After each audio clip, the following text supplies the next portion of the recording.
Hello, everybody, and welcome to the White Line Fever audio podcast. We're back, and there's a lot happening in rugby league. Make sure you support us, patreon.com/White Line Fever, and I'll split that enormous pile of cash with this man. There's nothing in the pile of cash at the moment. Tony Adams. Tony, how are you? Yeah, doing well, Steve. Just watched the Manly Penrith game, which was quite an interesting game of football here. We saw an old-fashioned kicking duel at the start of the second half when the scores were locked at 12-all, and it was like a brain explosion from Ruben Garrick going back to the 1970s. They kicked him the ball, the Panthers. He kicked it straight back to them. The Panthers said, thanks very much. They scored a try from the kick, and that was the ball game. So I don't think we'll be seeing too many kicking duels in the future. Yeah, 24-12 it was at 4 Pines Park, Penrith over Manly, and it was really bizarre. Sunia Taruva scored off the kick from Ruben Garrick, and you're right, I haven't seen one in a while, although I did hear one of the players interviewed at full time, and he said he thought that Latrell Mitchell did it last year. But that game sort of went according to plan, didn't it, really, even though Manly put up a good fight? Yeah, it did. And you look at this whole round of NRL, and there's 8 clear favourites. Now, you and I have been around long enough, Steve, to know when there's 8 clear favourites, there's not going to be 8 clear winners. So there's going to be an upset somewhere. I thought there was a little bit of a chance tonight at Brookvale. I thought maybe Manly, with Penrith having a couple of players withdrawing during the week and having the minor premiership just about sewn up, could have been an upset. But if I had to pick an upset, I reckon maybe the Gold Coast over Cronulla. Who knows? Now, let me tell you what's coming up, everybody. We're going to talk about the RLPA, Peace in Our Time, RLPA and NRL sort of breaking bread, and the fact that we heard players being interviewed tonight for the first time in a month or so as a result of that. We're going to talk about Challenge Cup final this weekend. Very exciting here in London, and the weather's sensational. Looking forward to a big weekend. We're going to talk about an amazing week of coaching appointments over here, led by Sam Burgess. Is that going to be a success? That's going to be our love-hate. And for the people listening to the podcast only, we're going to hear about the South Island bid for an NRL license, flying below the radar a little bit. That one. We're also going to get tips for the NRL and also Challenge Cup and Super League and 1895 Cup and Women's Challenge Cup. So there's a lot to squeeze in to this program. And I just want to thank our supporters supporting us through the Nines Patreon. Vivek, Nayak, supporting us on White Line Fever Patreon. Richard York, Phil Rogers, Darcy Lussick. He's still there, Darcy. And supporting us through rugbyleaguehub.com long reads, which is a paywalled platform I do with John Davidson, where you get exclusive news in your inbox every day. Martin Parr, Connor Paver, Peter Stott, Gavin Wilson, Richard Dixon, Patrick Wilson, Ben Cavalier, John Wells off Sky. I assume it's the same guy. And 2 people who only wanted to give their first names, Andy and Matthew. Now, RLPA, Tony, finally we're hearing players did interviews after that game. Are you glad it's all over? We don't know the detail, though. All I said is we've reached an in-principle agreement. Haven't said what the agreement is. Yeah, it'll be interesting to see when it all actually comes out, won't it? Exactly how they managed to reach peace in our time, because for weeks and weeks it was just an impasse. It started getting very personal. They were hurling insults at each other. Last week, the NRL, of course, covered up their logos, as well as not telling us they're taking it one game at a time, the players. So, it will be interesting. And I guess there'll be a joint press conference and 2 slightly different messages coming from the 2 camps as to who won and who lost. So, interesting times. Yeah, certainly interesting times over here this week, as I said, with Andy last being sacked, but before his press conference after Castleford lost, Daryl Powell being sacked. That was since our last program, I think, Tony, because we had a week off. And then Sean Long at Featherston, they are leading the comp by 8 competition points, and he still got sacked. which is unbelievable. I don't know that happening in my lifetime anywhere at any level. And now we've had some appointments where Sean Long has gone as an assistant to Wakefield, and from down this part of the world, Danny Ward has gone up to take over at Cass for the end of the season. But the big one we're going to talk about, and I have to pause for the sound effects because this is our segment we call Love Hate. And today we're going to discuss the appointment for the next 2 years, starting next year, as the new head coach at Warrington of Sam Burgess. Love or hate, Tony? Yeah, look, I'm a bit of both. I'm a little bit wary, I have to say. I have to declare an interest here in that I do a little bit of voluntary help for Warrington. I'm mates with Simon Moran and Carl Fitzpatrick, and I asked my opinion of things, and they actually asked me a few days ago about Sam Burgess and how he'd go, and I gave it a cautious thumbs up because to this stage, Sam's only head coaching gig has been with the Arara Valley Axemen, which is a small team for those who don't know it in England. Basically was financed by Russell Crowe up in northern New South Wales. They probably were getting crowds of 500, and I think they've actually folded, Steve, if memory serves me correct. So his resume is not glowing, but we all know Sam is one of the game's greats, and he's been on the coaching staff of Souths for the last few years. No doubt he's gleaned plenty of information here off Wayne Bennett, off Jason Demetrio. But my reservation about it is you look at the great coaches of the last 20, 30 years, they haven't been the great players. And you look at Wayne Bennett, average player, Tim Sheens, average player, Craig Bellamy, nothing special as a player.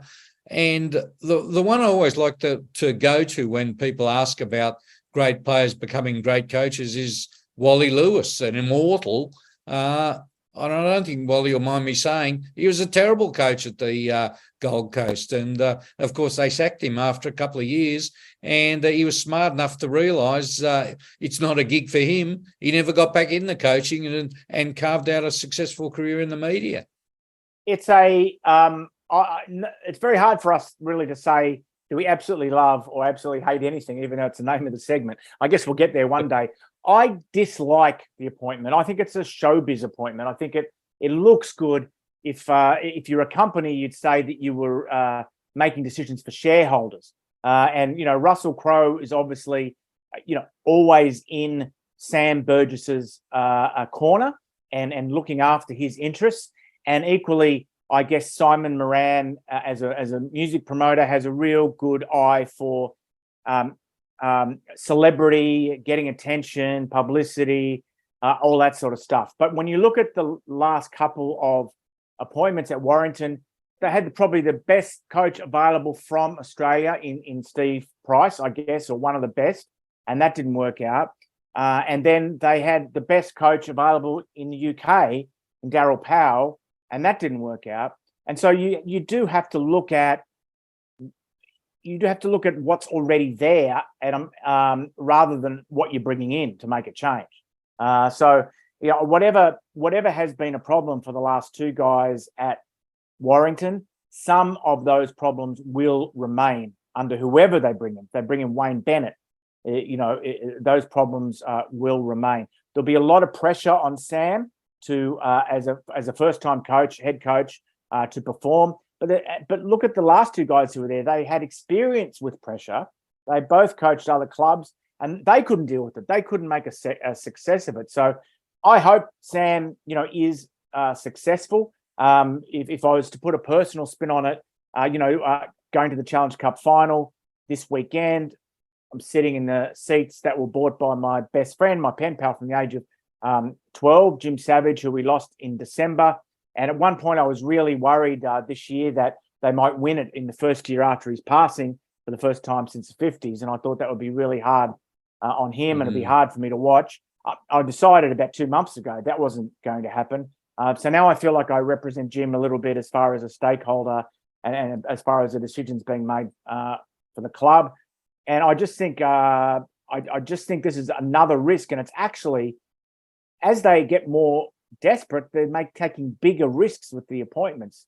Daryl Powell was maybe a tiny bit more of a risk than an Aussie, like, who you could say, well, he's got proven, he's coached at the highest level in Australia with Steve Price. Now you've brought in a guy who no one thinks he's a good coach. They either think he's going to be a bad coach or they don't know. So, I think it's like a massive risk. I think if someone like Lee Breers, who's currently at the Broncos, if he'd have come back, he's just done such a determined apprenticeship as a coach, and he's a local boy, and he's on the way up. He's clearly on the ascent as a coach, whereas Sam Burgess is like someone who's just got into high school and he skipped to year 12. You know what I mean? So I think it's a tough appointment for all concerned. Yeah. When it was done, Steve, the one thing I said to Carl Fitzpatrick as a word of advice, and I guess as a word of caution, is make sure you've got 2 assistants with him who are very experienced blokes. We don't want, guys Sam's age who he played with, who are his mates. Get 2 guys who have coached at that level or have been assistant coaches who can guide him through the tough times. And Carl assured me that would be happening. So I guess we'll have to wait and see.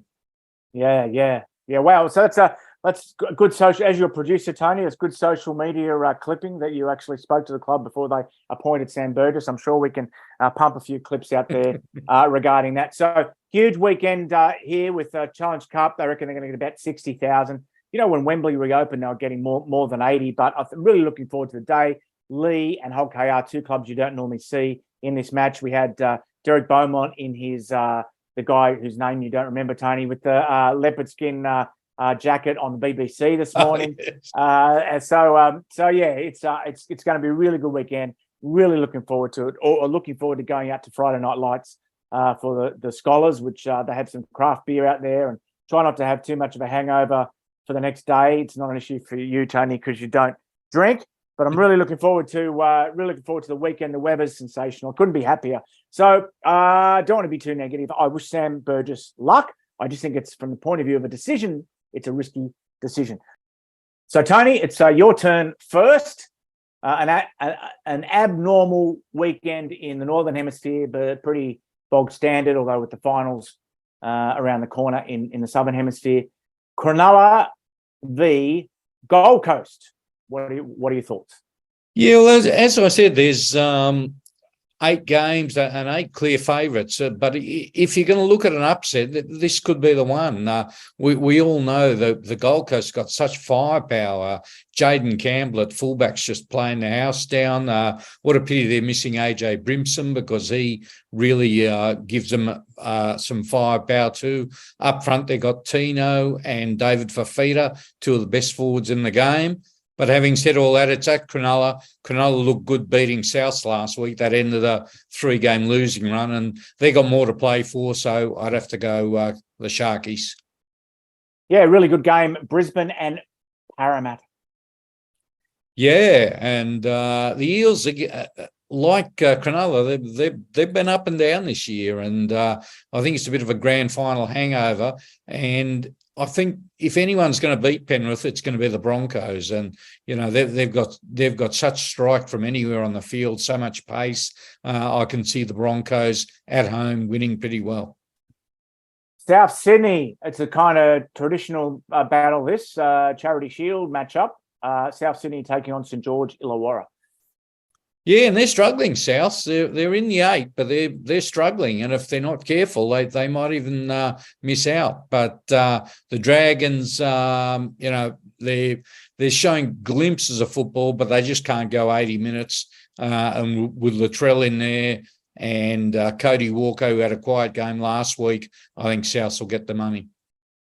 Next game, and it's on Saturday. Second game on Saturday. West Tigers against the Warriors. Yeah, and the Tigers, the Tigers have actually taken this game to Waikato, so basically they're going for the money. To me, it's a crazy move when clubs do this. They're basically saying we're going to sacrifice the 2 points, particularly when you're the Tigers and you would have struggled to win anyway, just to get some cash. No team needs a win more than the Tigers, not even the teams in the 8, because they are just at rock bottom. And at Waikato with Sean Johnson just playing the house down every week, I can see could get ugly even, a big Warriors win.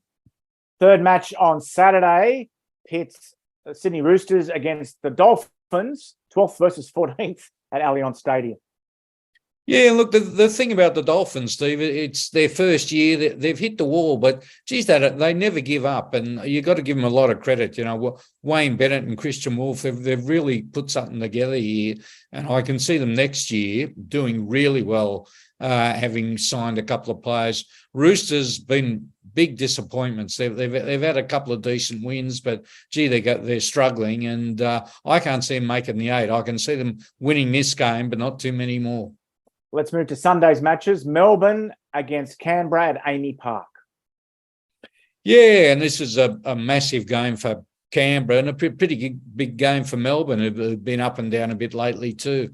But at home, Melbourne don't lose many. Jerome Hughes, I think's in doubt. He might even be out, and that's a big loss for them. Puts a lot of pressure on Cam Munster. But, I think at home, the Storm. And finally, final game of the round. It's normal venues, as you'd expect, not off in the country or over the ditch. Newcastle at McDonald Jones Stadium taking on the Bulldogs. Yeah, Newcastle. They're the talk of the game at the moment. 5 straight wins. 5 weeks ago, they were talking about sacking Adam O'Brien. Now he's almost a contender for Coach of the Year. And with all that in mind, I think we've got to go for the Knights. But I should mention, Steve, for those not in Australia, and who would have thought this even a few weeks ago, the biggest game of football this weekend in Australia is the Matildas against France. That's the game everyone's talking about. And I'll give you a tip on that too. Matildas 1-0. Oh, there you go. Great tip. Good on you, mate. And okay, so it's your turn to throw a few games at me. And after this, yes, we've got some listeners, viewers' questions as well. So we're going to finish the show with that. All righty, let's start with Saints v Leeds women. Yeah, big moment for the women's game, having the first ever Challenge Cup final at Wembley. Look, wish both teams plenty of luck. Interestingly, Leeds are paying their players now as of this year. So that was a big move, and it attracted some players from elsewhere doing that. Amy Hardcastle gone across there. I still think Saints, they're the best women's team. Jodie Cunningham leading from the front. She's a new captain of England. I'm tipping Saints in a thriller. Okay, and in the men, Levy Halifax. Yeah, that's the kickoff at about 2:00. So the women's game's on at midday at Wembley. I really been impressed with Lee. I thought Adrian Lamb did a great thing last week when he put in a full strength team and got a win. I thought that was fantastic. And I think just that momentum coming out of last week will allow them to edge Hull KR, who put in an understrength team and were heavily beaten last week. Okay. Now, what's this Halifax v Batley 1895 Cup? I'll tell you what it is, Tony. I'll leave that in. I won't cut it out. The 1895 Cup. The 1895 Cup is for teams that weren't in the running for the main final. It's basically for lower division teams, and it's on after the Challenge Cup final, which we would never, ever do in Australia. It's on after the main game. But Halifax, I watched that last week, and they had a really good win against Featherston. So I'm going to support and tip Halifax in that.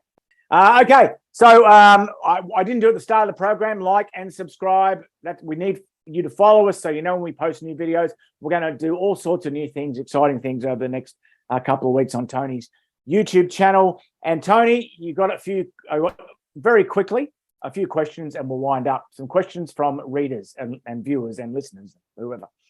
Yeah, I do, and most relate to tonight's game. Mark Anderson wants to know how many mistakes from Jared Sutton tonight? He counted 19. I'd say he's a Manly fan. I only counted about 10. Half time was a bit of a mess, wasn't it? When he said they had another play, and then he got a tip from upstairs that no, they don't. Let's go to the dressing room. That was a bit of a car crash.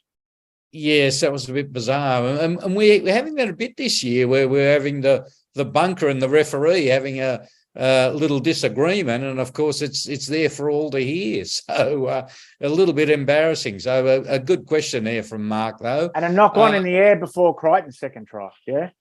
Yes, a lot of people seem to think that was a knock on. I'd have to agree. So there's two already off the top of our heads. Now we've got Alan O'Toole asking a very pertinent question. Do you think Josh Schuster is playing out of position at number 6? I think he would be better value in the back row. He certainly isn't an 80-minute player.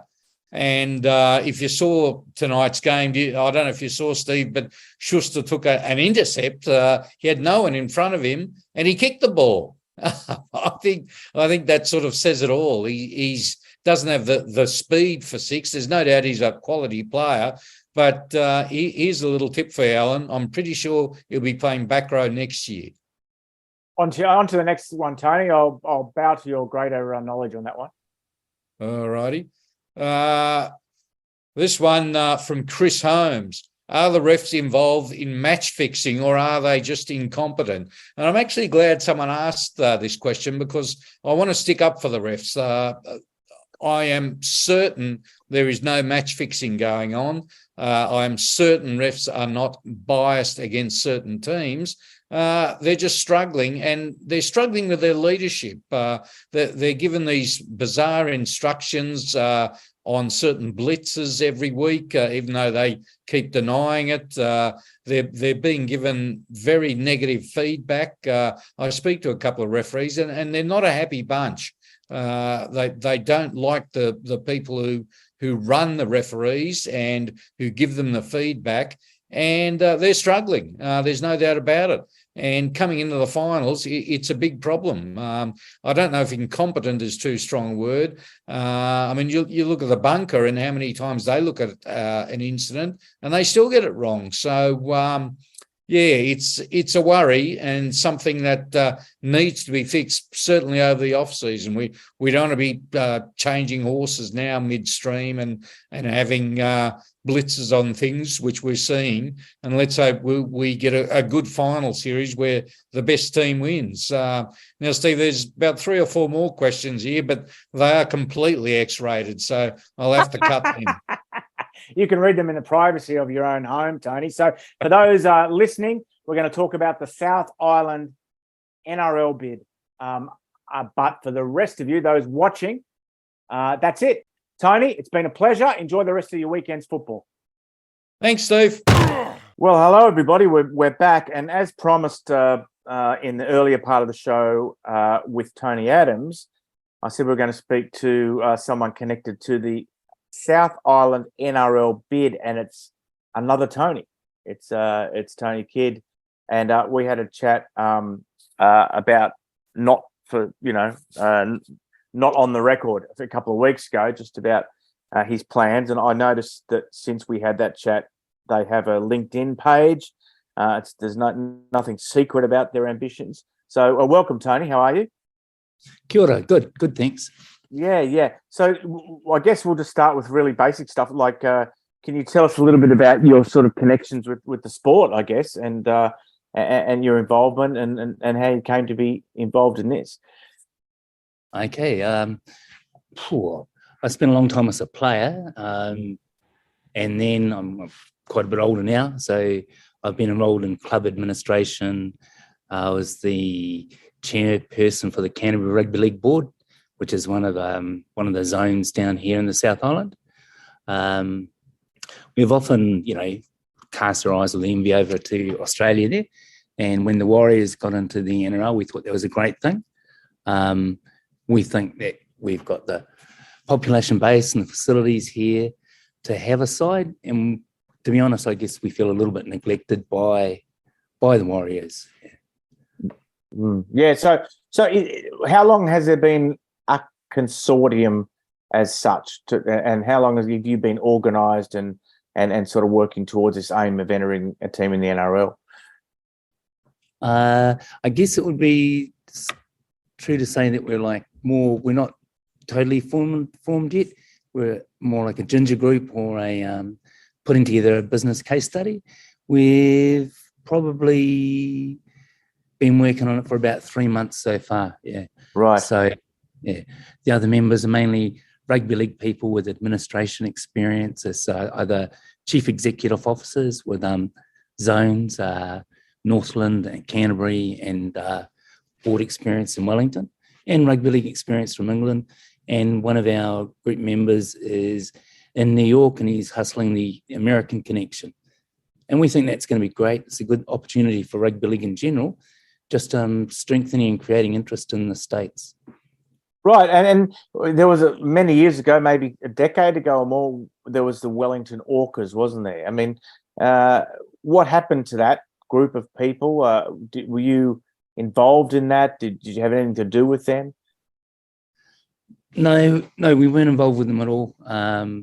They were a North Island group. Some of those people are still around, and I'm not too sure what they're doing there. Right. And has there been any other South Island groups over the years that have been serious about this? No one's really made a push from down here before. In the past, I guess it seemed like too difficult. But, there's opportunities for New Zealand sides in professional sport. You had the Tuatara and the Australian Baseball League, Wellington Phoenix playing football. And until relatively recently, you hadn't, you've got the basketball, of course, but until relatively recently, there was a really great netball competition between the two countries. Yeah. So what's involved? I mean, I know it's in layman's terms, it's very complex. But if someone who just is a footy fan who watches a couple of games a week on TV says to you, what's involved in getting a team in the NRL? How would you explain it to them? It's not a easy process. I guess we've had to look at the background and what the NRL wants. We think they want to grow the game. We think they want to make the pie bigger rather than cutting it up and having another team from Sydney or Queensland. We think they want women's football and youth football in the South Island is expanding massively.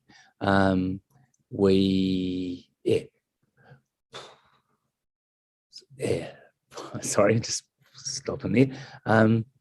There's clearly, we'd have to have some kind of base in terms of players. So we've got the players in the South Island. We're happy to connect with other areas. And I guess the big thing is the money. So for good reasons, the NRL doesn't want to set up a side here that's going to fold in a year's time or something. It's not a good look for this region, not a good look for NRL. So making a case that we'd be independent and strong in an addition, but also that we have the money together to make it work. Yeah. So 2 questions there, and I won't keep you that much longer, but where does the money come from, and what sort of timetable are you looking at? When do you think the NRL would be ready to accept a team like yours?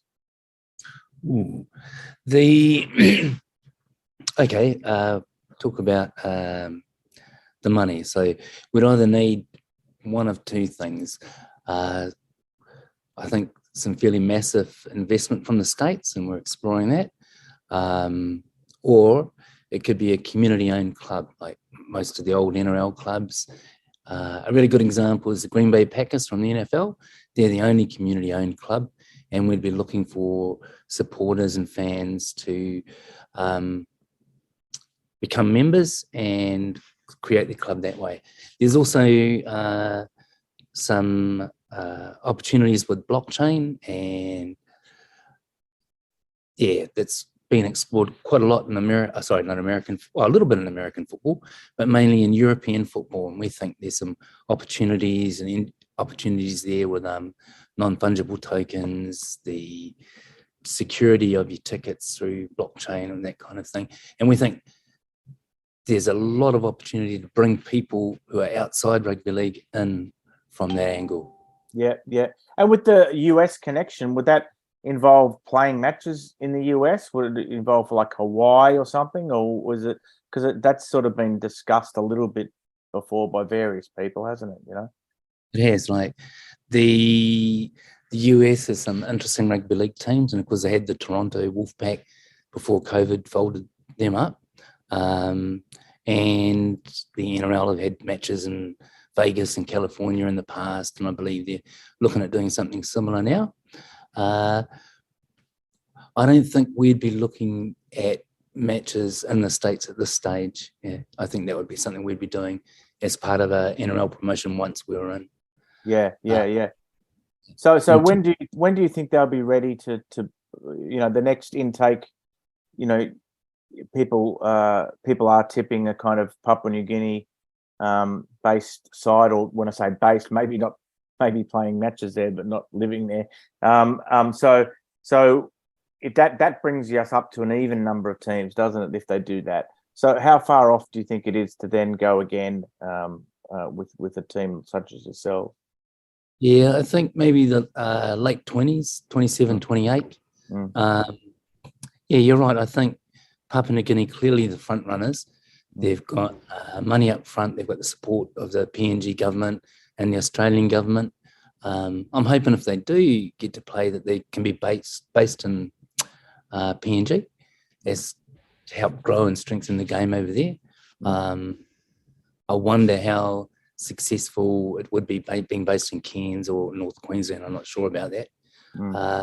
But you have had the PNG Hunters playing in the Queensland Rugby League competition, so maybe it will work out for them. Yeah. Tony, it's really nice of you to spare a few minutes to speak to us. Where can fans kind of follow your consortium as you put things together for this bid? We're on Facebook and LinkedIn, Twitter and Instagram. If you go South Island NRL bid, and that should bring it up. Yeah. Well, thanks very much for your time, Tony. And if we can help in any way, which as I said to you privately, then let us know. Awesome. Thanks, Steve.